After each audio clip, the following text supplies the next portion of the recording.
All right. We got quite the video coming up here. Gonna try to have some fun while doing this as briefly as I can. There's a lot to unpack. Um, I watched this video twice, took quite a bit of notes, and I am a psychology student for whatever it's worth. Definitely very interested in philosophy as well. I've been following Peterson's work for quite some time, read his book, and took a lot of notes on that as well. And no doubt in the future, I will be making more videos just about related topics and getting more into his arguments as well. Now, reacting to this video, I really just want to focus on like the ideas and the substance behind the ideas that were presented, trying to look past how various arguments were conveyed and portrayed and all that. So we're going to try to get to the more like interesting philosophical stuff. All right, so with that, we're going to look at each claim. So the first one, atheists reject God, but they don't understand what they're rejecting. Okay. So, of course, one of the first questions that comes to my mind and many people's minds is just how should God be defined, right? Peterson is known for having just these different definitions. They're not completely idiosyncratic, right? They might be a little out of touch or just different than how people now tend to define God, but that doesn't necessarily mean it's a improper or inaccurate definition. Um, I'm interested in this field called conceptual engineering, which looks at how mainly abstract concepts could be repurposed, redefined to just better serve our needs and to just better capture what we want them to capture. And so I think this is an important conversation worth having. And Peterson doesn't explicitly get into this, unfortunately. He doesn't really say, like, oh, this abstract definition of God is just better and more useful, or even gets at more of the truth because X, Y, Z. He's unfortunately not too clear with that, although I think he can make an argument like that. And he can try to urge atheists, like myself, why we should change our definition of God from one that just seems to be more popular today. All right, so I'm not going to go through these like literally point by point because I'll leave that to you guys to read as well. Um, so that's the first issue in my mind. Just, and this is a very big issue, right? Just trying to defend how an abstract word like God should be defined. This can apply to any abstract concept like love, meaning, freedom, justice. People will have various definitions of these. And it's not to say that we should just define it however. Like, there should be some constraints, of course. And historically, we can see that each of these abstract words is circling around a certain theme. It has a certain referent, even if the definition changes over time, right? I can't just define free will as pink flamingos or something. Has to be relevant to like the broader concept or theme of freedom, things like that. Um, okay, so there's that. Something else here is just I believe it was Greg in the video. I think he made this point well, where he said, "Hey, I understand. I know what these other definitions of God are, and I'm not necessarily rejecting that those things exist, even though I am rejecting this concrete reductive God." And that's why I feel like Peterson should have revised this claim to say atheists might not understand what they're claiming to reject, right? because I can speak for myself as well. I'm quite skeptical of the man in the sky idea. Um, but that does not mean at all that I'm skeptical of just the existence of mystical experiences and their importance, and that we exist in relation to the unknown, or that there's an underlying unity to things. I think I think there is. Like conceptually, we can make those kinds of abstractions. Um, I don't doubt the utility of conscience or that it's useful. All these things, even though I might say, yes, I don't believe in God, but of course I'm defining it differently. So then that got me thinking, okay, psychologically though, if someone says they reject God, does it make them less likely to accept these other abstract notions that fit with Peterson's definition of God? And that's tricky. Again, for myself, I don't doubt the utility of conscience or that there's mystical experiences that are completely very complex and unknowable to us, and all these things.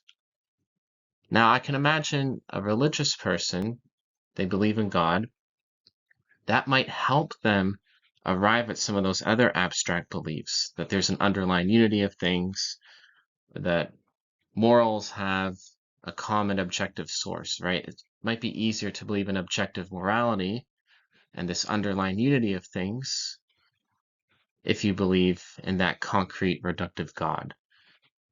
So I think you could make some kind of argument that believing in the concrete personal God can make it a little easier to eventually believe in some of these abstract ideas that Peterson labels as God. But with that, there's still a lot of variance, right? As for like whether religious people are open to these mystical experiences, I don't know. That really depends.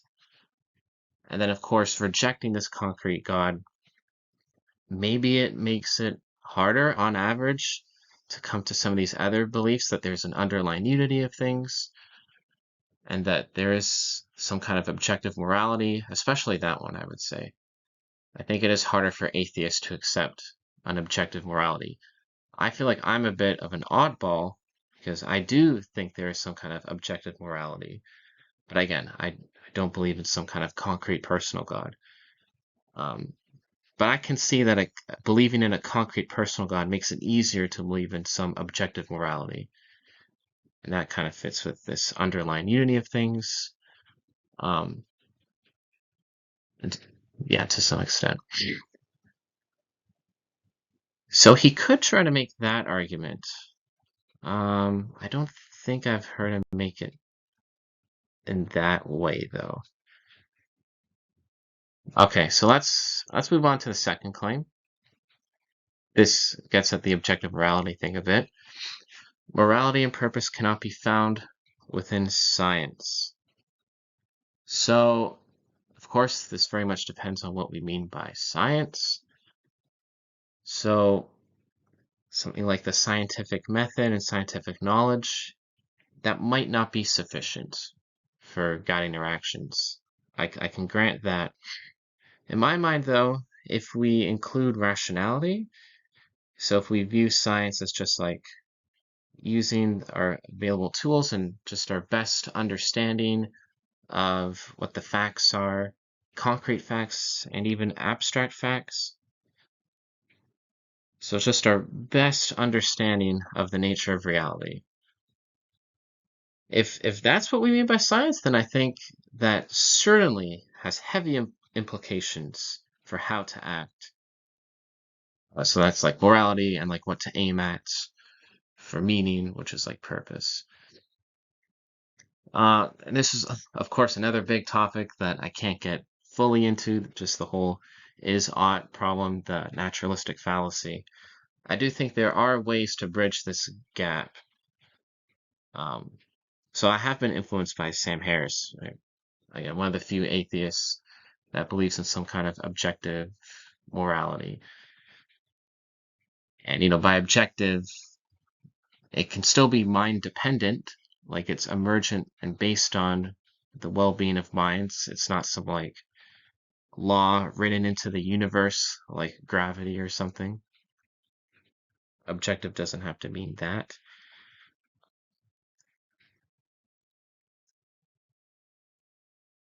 So, at the very least, though, I would say that our understanding of human nature, just which entails understanding how we derive meaning, what kinds of things bring our lives more just purpose and fulfillment, and what kinds of actions best lead to cooperation over the long term across many people. Understanding all of that certainly has implications for morality and purpose. You can just say, we might have to throw in rationality here. We could say logically, you know, assuming that we value cooperation and meaning, which I think, yes, that is the big kicker. Assuming we care about those things, then understanding ourselves and just the body of science has a lot of implications for how to act. And you can say, okay, well, why should we value life and meaning and well-being? Science doesn't really tell us that we should do that. It just says that we are wired to do that. And okay, I can accept that, I suppose. It's just when we throw in like again, in my mind, when we throw in rationality, it just seems like it's the rational thing to do. One, we can also just look phenomenal at a psychological or phenomenological level, where suffering just intrinsically is undesirable, feels bad, especially when it does not seem instrumental for reducing long-term suffering. So if we grant that as a like psychological fact about ourselves, again, that might not mean we have to act in accordance with that, but it just seems rational to do so. Another thing it seems rational to do so is just being internally consistent, I would say. And often this is a notion of rationality. So if human beings just have this, if we just inevitably have this implicit hardwired preference for reducing unnecessary suffering, and we ignore that and amplify suffering on purpose, then we're living a bit of an incoherent life. We're not internally consistent. Like our actions and our deep beliefs are not consistent. And again, that to me seems like a kind of incoherent or irrational mode of being. So I feel like what I can say now, just my like current understanding of this topic, I think I could agree with this if we do not include rationality with science. But I think if we include, um, so if we have an expanded definition of science that includes rationality, or we just include rationality with the typical definition of science, then I think morality and purpose can be found within that framework. And we might need like a very comprehensive broad theory, like the free energy principle.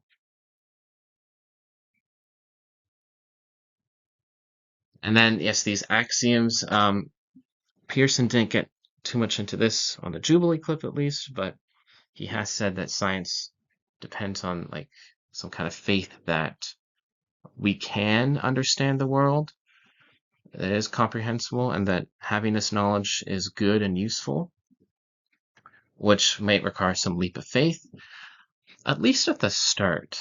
And then, like, as you collect information, you can assess and see if it's useful or not.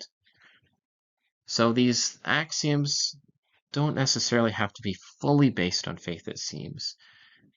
And if they are consistent with subsequent empirical findings and data that we collect, right?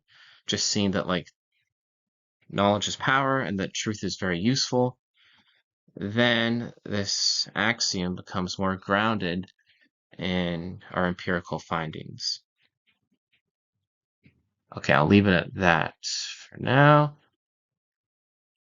Everybody worships something, including atheists, even though they might not know it. Okay, this is where we really get into definitions here. And I'm using this term, level of analysis. And if you're unfamiliar with this term, I highly recommend looking it up. Something I've really noticed with Peterson is that he's often operating from an abstract level of analysis. So that's like seeing the forest from the trees, for example. But it's more than that. It's more than just zooming out and seeing the macro instead of the micro. It's also being able to see patterns across time. So having a broader view of time, not just looking at the here and now, and then also not looking at like concrete objects like trees or chairs or whatever, but looking at these more abstract concepts like meaning, freedom, God, which people tend to agree more on the definitions of concrete concepts than of abstract concepts. There's always a little more difference in how people define an abstract concept, which I think makes sense, right?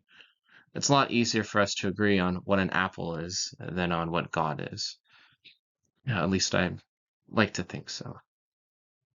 And that's because it's less clear as to how to define an abstract word because you're clumping together a bunch of different things into one category. Whereas with a concrete concept, lots of times it's just based on raw sensory data, the way things look or how we use something. And that stuff's just a little more straightforward. We can at least say that our perception of the world, just visually and whatnot, is more consistent across people than the way that we tend to think abstractly. Right? So I'm not saying we perceive the world in the exact same way, right? My red can be different than your red, although I think it's probably very similar. But even if we categorize colors, which does change the way colors appear. So there is that. But there's a lot more homogeneity and similarity in the way that the world appears to us than about the way we think about the world. The way we think about the world can be very, very different. And that gets at how we organize the world, the way we organize abstract ideas. We're going to do that differently, right? Like you might cluster idea A, B, and C into one category. I might cluster A, B, F, and G into one category. And then now we have different definitions of the same abstract concept. That's a lot more likely to happen with abstract concepts. Okay. So there's that. And then to me, the level of analysis that we're using largely influences how we define abstract concepts. So again, Peterson, for better or worse. Now I think it's useful to alternate between levels of analysis. So it's useful when you have someone like Peterson who uses this very zoomed out abstract level when understanding the world and when categorizing things, which influences his definitions, even if they don't fit with the way we tend to define things. Because by doing this, you can see broad similarities between different things, right? So like worship and prioritization, there is some broad similarity there. Now, typically, yes, people, when they think of worship, they think of something that goes beyond prioritizing, but also this like praising, sacrificing, and just elevating something to such a high degree. Whereas prioritizing my attention from moment to moment doesn't mean that It doesn't mean that I'm worshiping my laptop just because I'm looking at it right now. But then again, if I were to really zoom out and I'm like, okay, when I'm broadly defining worship, it always includes some degree of prioritization. If that's some like psychological essence of worship, then if I'm trying to come up with a very brief, succinct definition of it, from this broad level, I can define it as prioritization. So in that way, what he's doing can make sense. However, that doesn't mean that we should only define a word from this very abstract level of analysis. I think sometimes we need to zoom in a bit, and that would mean that sometimes when we're explaining worship or defining it, we would have to go beyond just like prioritization and bring up like specific like attitudes and behaviors that get at it. So okay, so there's that. The definition thing comes up a lot with Peterson.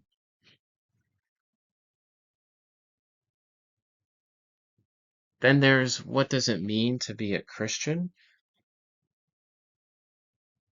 So again, the way he's defining this abstract term, Christian or Christianity, he's trying to look at what seems to him to be the more important aspects, which is one person's beliefs, not just what they say they believe. Now, it's true that sometimes you can't act out a belief, right? So the belief that there is a supernatural deity watching us, I can believe in that, but that doesn't necessarily mean there's certain actions I have to perform that indicates that I deeply believe in that, right? There's lots of beliefs we hold that don't really have some implication for action, even if you like deeply, deeply believe in that thing. Um, so this is where it gets interesting. I've never heard Peterson say this claim here that believing that Jesus died for our sins and believing that Jesus is God, those are the same thing from an abstract level of analysis as believing that an upward aim and voluntary self-sacrifice is the best mode of being. So again, I think many people can believe that there was this guy named Jesus who was the Son of God and died for our sins, and they can just hold on to that belief without feeling compelled to like imitate what Jesus did. So that can happen. Peterson would argue that there is still this conceptual link. So if someone's not imitating Jesus and they think Jesus is the Son of God, then they haven't really understood what it means that Jesus is the Son of God, that Jesus is divine, which means that his lifestyle, the way he acted, is the best mode of being, which means that, oh, voluntary self-sacrifice is the best way of living. Therefore, if it is the best way of living, then we should act that out. And by the way, this is kind of going from is to ought, now that I think about it a little more. So if you think that voluntary self-sacrifice is the best mode of being, so again, that's like some kind of factual statement, then does that imply that you have to act it out in order to like really believe that statement? In order to show that you deeply believe in that statement? I mean, that's an interesting question. So there's lots of deep things that were raised here that I certainly can't just get to the bottom of in this video. Um, some lines here just would take an entire like hour to like really unpack and explore. But I think there's something interesting there. I think Peterson would say something along those lines. That if you really believe that Jesus was divine, then you believe that self-sacrifice is the best mode of being. And to show that you really believe, like you could believe that in some like explicit propositional level, that's fine, but it's a matter of degree. And if you were to really believe that, then you would stake your life on it. So you looking at like actions as this kind of deeper form of belief, this more implicit and deeper form of belief. And again, his definition of belief is expanded a bit. Mind you, in psychology, there is a distinction made between explicit beliefs and implicit beliefs. So he's not wholly inventing something there. And again, you can understand why he's making this move to define belief in this way. I think because he's coming from he's using a more abstract level of analysis. And then sometimes this annoys me a bit. Peterson would just say something like, it's a matter of definition. It's a definition, as if that just kind of gets him off the hook for proposing this definition. And it kind of hit me the other day that I think he's trying to say, like, you have to make some kind of leap of faith when you define something. When you have an axiom, you can't just logically reason your way there or define it. So that's to say, if it's just a matter of definition, or if it's just a definition, that's almost like self-justifying. It's just this leap of faith you have to take, which I think we got to do a little better than that, right? Because again, we can't just use any definition for any word. There has to be some logical constraints. I do think there is more freedom with how we can define abstract words. So there's that. But again, there has to be some logical constraints. And he could offer this when he's justifying the way he defines God and Christian and religious and belief and worship. It just has to be a little more rigorous and explicit with his logical justifications for his definitions. Okay, yeah, again, only so much I want to get through this video. We're already at like half an hour. His last claim, atheists accept Christian morality but deny the religion's foundational stories. First thing that jumps out at me is atheists were denying that the stories, literally happen as a specific historical fact. That should make it clear to Pearson what we mean by that, hopefully. But that doesn't necessarily mean we reject the like broad patterns the stories represent or the meta truths.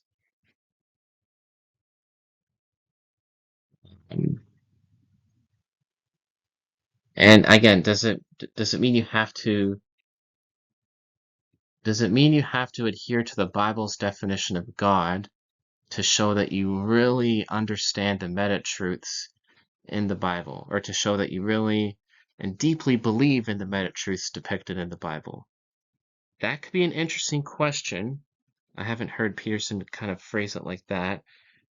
I suspect he would try to say yes. He would be motivated to answer yes to that. But that, I'm not too sure.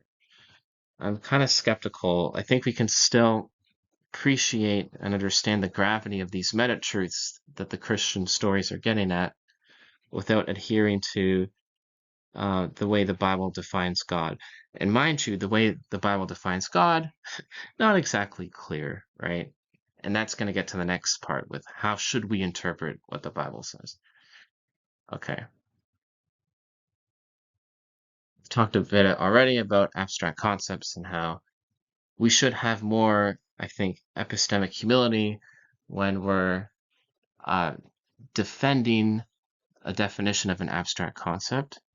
And we should view it like that. We should view it as like we're making proposals like, hey, I think God should be defined like this for these reasons. And we should be very explicit like that. And I don't get that from Peterson. From the impression I get is that the way he defines God just feels like the right way, this kind of self-evident, maybe straightforward way that God should be defined, and that defining God in other ways is just a mistake. As to why it's a mistake, I haven't heard too much of a convincing case from him. Anyways, he mentioned that religious people report more meaning and well-being, which seems to be true from what I've heard. However, I've also heard that there's not any specific religion that's superior. So the differences between different religions is not meaningful, which is interesting because that means that we can take the structure of religion, like its rituals and practices, and use that in a secular way. It might not matter what exactly we're believing. That's not because there are some broad similarities across religions, right? They usually believe in some kind of supernatural deity. Not Buddhism, though, or some kind of afterlife. But again, there could be some exceptions to that. So we don't exactly know what the main reason is why being involved in a religion relates to more well-being. But it seems like it doesn't have to do with a specific belief, like the belief that Jesus was the Son of God, and died for our sins and resurrected. It seems like we don't have to believe that to have the more meaningful life. Again, but if believing that means believing that self-sacrifice is the best mode of being, but is that a commonality across different religions? I don't think so. That they get at this hero's journey and underscore that. I don't know.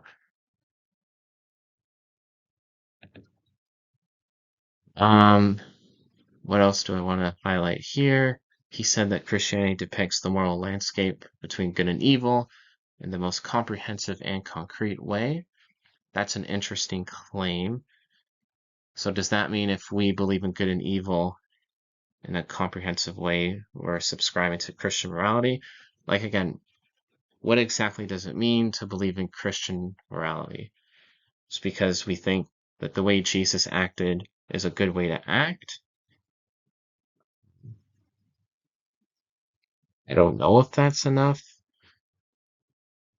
And again, there were some good concerns being brought up that lots of what constitutes Christian morality is found in many other religions. So even if Christianity um, presents this in the most comprehensive and concrete way, that doesn't necessarily mean that it's all due to Christianity, that believing in the utility of self-sacrifice means you're adhering to Christian morals specifically, when other religions may have still presented and advocated for that idea, even if they did it in a less concrete way.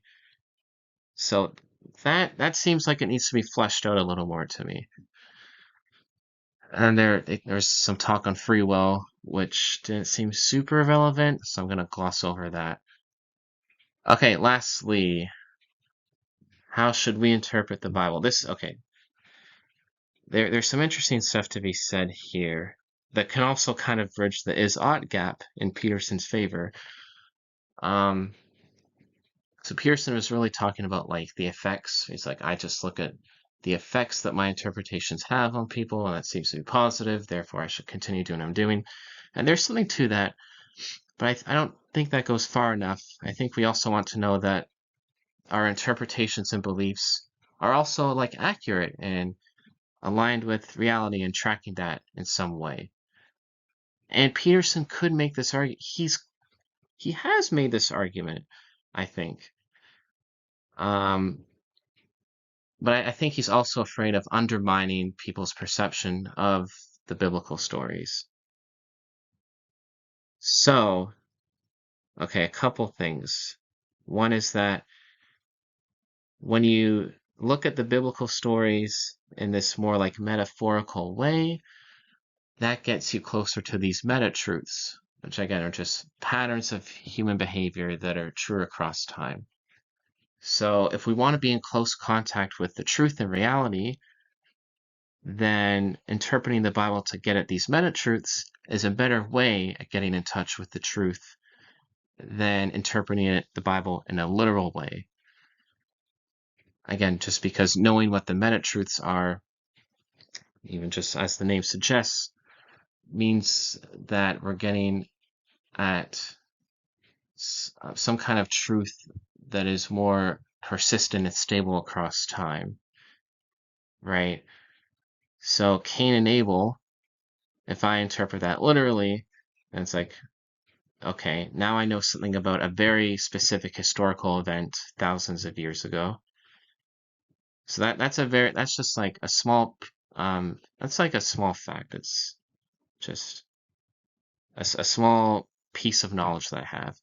But if I interpret it in this metaphorical way, such that it depicts these broad patterns of what evil is across time and how to avoid being resentful and what it means to sacrifice properly, now I don't just have a small historical fact. I have this meta truth. It's like this larger piece of information. So I have like more truth, so to speak. So if you interpret the Bible in Peterson's way, you can get at deeper truths that are just more persistent across time. You get more information from them.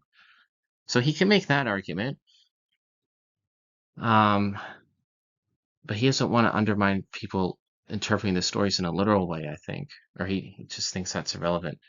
Another interesting thing, I've heard him say, I think this was in his biblical lecture on YouTube, the first or second episode, and he gets this from Maps of Meaning, is that you can view mythology and biblical stories in this dreamlike way. And if you understand the way he looks at dreams, I think this is an important clue for how he views the Bible. Although he's not too clear with this sometimes. So if you view dreams, especially this kind of, let's say, collective dream that gets edited and encoded in a book and all that. Well, again, we know dreams are not depictions of events that literally happened. But especially with this editing of a dream on a collective level, it could be this like episodic or dramatic summary of a pattern or of a meta truth. So the meta truth is conveyed in this dramatic form that occurs in a dream. So if that's the way we should view biblical stories, and in fact, like if that's what they are, like somehow people stumbled across these meta truths, and at first they can only convey them in this like dramatic and visual way, because conveying it in this like abstract semantic propositional way just requires more cognitive sophistication, and that came later as humans evolved. So if it's the case that when we discover something new, and again, Peterson has said this. For example, he said that we use our right hemisphere before the left hemisphere when grappling with something new and uncertain. And he equates the right hemisphere with being more imaginative and episodic. So he makes this case in the Maps of Meaning that when we're dealing with something new, so like if we stumble across a meta truth, we're first going to represent that in an episodic way, in this dreamlike way, before we can encode that in an abstract semantic way. So if that's what the biblical stories are, if they are meta truths in a dramatic episodic way, then that means we should interpret them as such and not interpret them in a literal way. So he can make that case. He can, like, that's very in keeping with his work, and I think he wants to make that case, but again, he's hesitant because then people are gonna dismiss the Bible and say, see, like it's not literally accurate. It's a bunch of made up stories. Yes, they show important patterns, but lots of books are fiction while depicting these important meta-truths. So it's like, for lots of people, that's going to make the Bible be seen in a less important light. And I think that's what he wants to avoid. Okay, thanks for sticking around. Again, I'm going to make more of these videos. And if you have any other questions or comments, feel free to post. Oh, a quick thing I didn't say, just that the intended use of like what the biblical authors wanted, like just the way they wanted us to interpret the stories, that's not necessarily the best way to interpret biblical stories or the most justifiable way. Like maybe some of them thought that these events literally happened, but the events actually depict these meta truths, but the authors didn't really realize that. So there's that. And then there's also this memory thing. Peterson has said that the stories are adapted to our memory,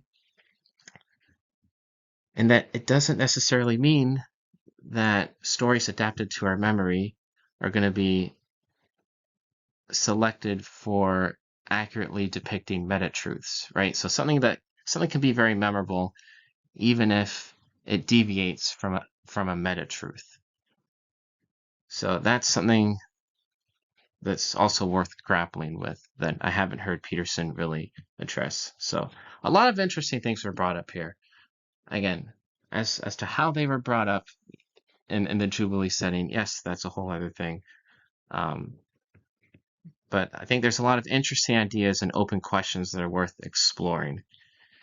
And again, I call myself like an agnostic. I'm open to a lot of these ideas, but I do think Peterson can develop them a little more and explicitly make